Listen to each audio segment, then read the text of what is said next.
मैं ये अहद कबूल करता हूँ। कभी सोचा एक ऐसी शख्सियत के बारे में जिनकी तारीफ तो खुद अल्लाह कुरान में करे, लेकिन उनकी कहानी, उनकी जिंदगी जैसे वक्त की धूल में कहीं गुम हो गई हो। ये कहानी है सब्र की, एक ऐसी ताकत की जिसने शैतान को भी घुटने टेकने पे मजबूर कर दिया। तो आइए आज हम जुल्किफल अलैहिस्सलाम की इसी हैरत अंगेज दास्तान को समझने की कोशिश करते हैं।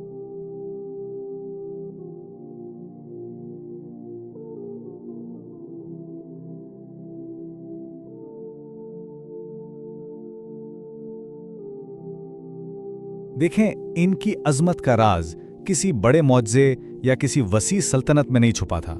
तो फिर सवाल यह है कि वो क्या था? वो थी एक बहुत ही गैर मामूली खूबी, अंदरूनी सुकून। मतलब हर किस्म की इश्तियाल अंगेजी के सामने एक ऐसी खामोशी, ऐसी ठोस मजबूती जो उनकी असल पहचान बन गई। तो कहानी शुरू होती है जुल्कफल की सबसे बड़ी पहेली से ही। सोचिए, एक ऐसा शख्स जिसे खुद अल्लाह ने इतनी इज्जत दी हो, लेकिन फिर भी दुनिया उनके बारे में कितना कम जानती है। उनका नाम कुरान पाक में तो मौजूद है, लेकिन उनकी जिंदगी की जो तफसीलात है ना, वो तकरीबन ना होने के बराबर हैं। अच्छा, जब हम बड़े पैगंबरों के बारे में सोचते हैं तो हमारे जहन में क्या आता है? यही ना कि मौजज़ात, बड़ी बड़ी सल्तनतें और तारीख बदल देने वाली जंगें। लेकिन जुल्कफल की अजमत वो इन सब से बिल्कुल अलग थी। उनकी असल ताकत थी अपने नफ्स पर मुकम्मल काबू और सब्र का वो एक अहद जो उन्होंने किया और फिर निभाकर दिखाया।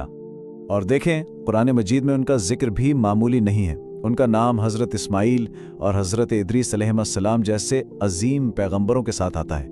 अल्लाह ने उन्हें साबिरीन यानी सब्र करने वालों में से कहा और अखियार यानी बेहतरीन चुने हुए लोगों में शुमार किया। अब इतने बुलंद मर्तबे के बावजूद उनकी ज़िंदगी की तफसीलात का ना मिलना ये सवाल और भी गहरा कर देता है कि आखिर उनकी इस कदर अहमियत की वजह क्या थी।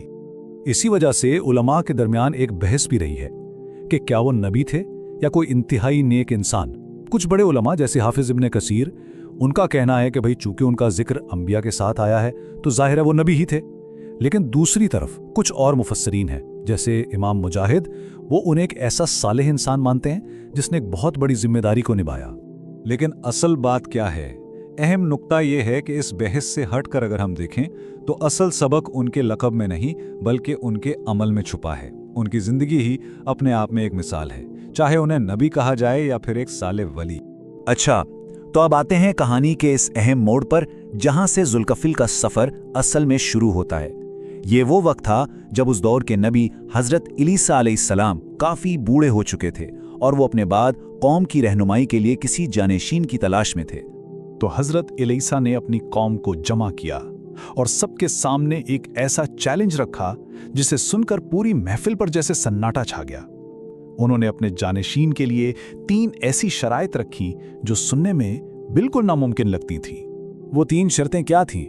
पहली, हर रोज रोजा रखना। दूसरी, सारी रात इबादत करना। और तीसरी, जो शायद सबसे मुश्किल थी, कभी भी किसी भी हालत में गुस्सा न करना। कौन है जो रोज रोजा रखेगा, रात इबादत करेगा और कभी गुस्सा नहीं करेगा? अब ये कोई मामूली जिम्मेदारी नहीं थी। इसके लिए अपने नफ्स पर एक गैर मामूली किस्म का कंट्रोल चाहिए था, एक ऐसा अहद जिसे कबूल करने की हिम्मत किसी में भी नहीं हो रही थी।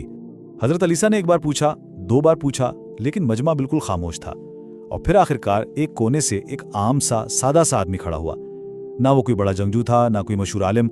उसने बहुत ही पुरसुकून आवाज में बस इतना कहा, मैं जिम्मेदारी कबूल करता हूं। मैं ये अहद कबूल करता हूं। और जानते हैं, इसी एक अहद की वजह से उन्हें ये नाम मिला, जुल्कफल। इसका मतलब ही है किफालत करने वाला या वो शख्स जो अपनी जिम्मेदारी निभाए। उन्होंने वो बोझ उठाने का वादा किया था जिसे उठाने से बाकी सब डर रहे थे। देखें, जब कोई इंसान गुस्से पर मुकम्मल काबू पाने का अहद करता है ना, तो वो दरअसल अपने ही नफ्स के खिलाफ एक खुली जंग का ऐलान करता है। और इस अहद ने सीधा इब्लीस यानी शैतान की तवज्जो अपनी तरफ खींच ली। उसने ये फैसला किया कि वो जुल्किफल के सब्र का खुद इम्तिहान लेगा। वो देखना चाहता था कि ये अहद कितना पक्का है। इसका सब्र इसकी ताकत है। अगर इसे गुस्सा आ गया तो ये हार जाएगा। और इब्लीस ने हमला करने के लिए बिल्कुल सही वक्त का इंतखाब किया। जुल्कफल का मामूल क्या था? वो दिन भर लोगों के फैसले करते इंसाफ से करूंगा। और रात भर इबादत में गुजार देते। उनके पास आराम का सिर्फ एक ही मुख्तसर सा वक्त था, दोपहर का कैलूला, और शैतान ने ठीक उसी लम्हे को निशाना बनाने का फैसला किया। इब्लीस एक गरीब, लाचार से बूढ़े आदमी का रूप धार कर आया। पहले दिन वो ठीक उनके आराम के वक्त पहुंचा और एक झूठी कहानी सुनाकर सारा वक्त जाया कर दिया।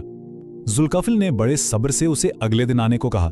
दूसरे दिन वो फिर ठीक उसी वक्त आ मौजूद हुआ और वही सब दोहराया। तीसरे दिन भी बिल्कुल वही हुआ। सोचें, थकावट, नींद की शदीद कमी, लेकिन जुल्कफल के माथे पर एक शिकन तक नहीं आई। उन्होंने गुस्सा नहीं किया। आखिरकार उन्होंने अपने घर वालों से कहा कि भाई अब किसी को अंदर मत आने देना। लेकिन अगली बार वो बूढ़ा बंद दरवाजों के बावजूद कमरे के अंदर मौजूद था। और यहां कहानी अपने उरूज पर पहुंचती है। ये वो लम्हा था जब इस पूरी आजमाइश की हकीकत खुलकर सामने आने वाली थी। एक बंद कमरे में उस अजनबी को अपने सामने देखकर जुल्कफल सब कुछ समझ गए। तो जब उन्होंने उस बूढ़े को अपने बंद कमरे में देखा तो उनका रद्द-ए-अमल गुस्सा या खौफ नहीं था, नहीं, बल्कि उन्होंने कमाले सुकून से पूछा। वो उसकी असलियत को पहचान चुके थे और अब उन्होंने सीधा सवाल किया। और उस एक लम्हे में इब्लीस ने अपनी हार मान ली। दरवाजे बंद थे, तू अंदर कैसे आया? तू इंसान नहीं हो सकता। मैंने तुम्हारी नींद छीनी, मैंने तुम्हें थकाया। उसने खुद एतराफ किया कि मैंने तुम्हें गुस्सा दिलाने की हर मुमकिन कोशिश की, हर हरबा आजमाया, हर कमजोरी पर वार किया, लेकिन मैं तुम्हारे सब्र के इस किले में एक छोटी सी दरार भी नहीं डाल सका। मैं नाकाम हो गया। और ये बात हमें क्या सिखाती है? ये बहुत शानदार तरीके से वाजे करती है कि उनकी सबसे बड़ी जीत किसी मैदान जंग में नहीं हुई थी। ये तो एक अंदरूनी फतह थी, अपनी थकावट पर, अपनी मायूसी पर और हर किस्म की इश्तियाल अंगेजी पर मुकम्मल काबू पाने की फतह। एक ऐसी जीत जिसका गवाह सिर्फ और सिर्फ अल्लाह था। तो सवाल ये पैदा होता है कि इस पुरानी दास्तान का आज की इस तेज रफ्तार दुनिया से क्या ताल्लुक है? भाई, इसका सबक वक्त की कैद से आज़ाद है। और सच पूछें तो आज हमारे लिए ये पहले से कहीं ज्यादा अहम हो चुका है। जुल्कफल की जिंदगी से हमें कुछ बहुत गहरी बातें सीखने को मिलती हैं। पहली ये कि सबसे बड़ी फतूहात बाहर नहीं, अंदर लड़ी जाती हैं। असल ताकत अपने नफ्स को फतह करना है। दूसरी बात, सब्र कोई कमजोरी नहीं है, ये एक फ़आल, एक एक्टिव रूहानी हथियार है। एक पुरसुकून दिल शैतान के वसवसों के खिलाफ सबसे मजबूत किला है। और आखिर में ये कि अल्लाह उन खामोश जंगों को भी देख रहा होता है और उनका अजर देता है जिन्हें ये दुनिया कभी नहीं देख पाती। तो आखिर में एक सवाल सोचने के लिए है। जरा सोचेगा, अगर सब्र जैसी एक खूबी में इब्लीस को शिकस्त दे दी तो आज हमारी जिंदगियों में सब्र क्या कुछ नहीं बदल सकता? अगर हम हर बात पर फौरन गुस्से से रद्द-ए-अमल जाहिर करने के बजाय सिर्फ एक लम्हे के लिए ठहरना सीख लें तो ना जाने कितनी ही लड़ाइयां शुरू होने से पहले ही जीती जा सकती हैं। जुल्कफल की यह कहानी बस एक याद दहानी है कि सबसे ताकतवर दिल दरअसल वो है जो सख्त से सख्त आजमाइश के वक्त भी पुरसुकून रहना जानता हो।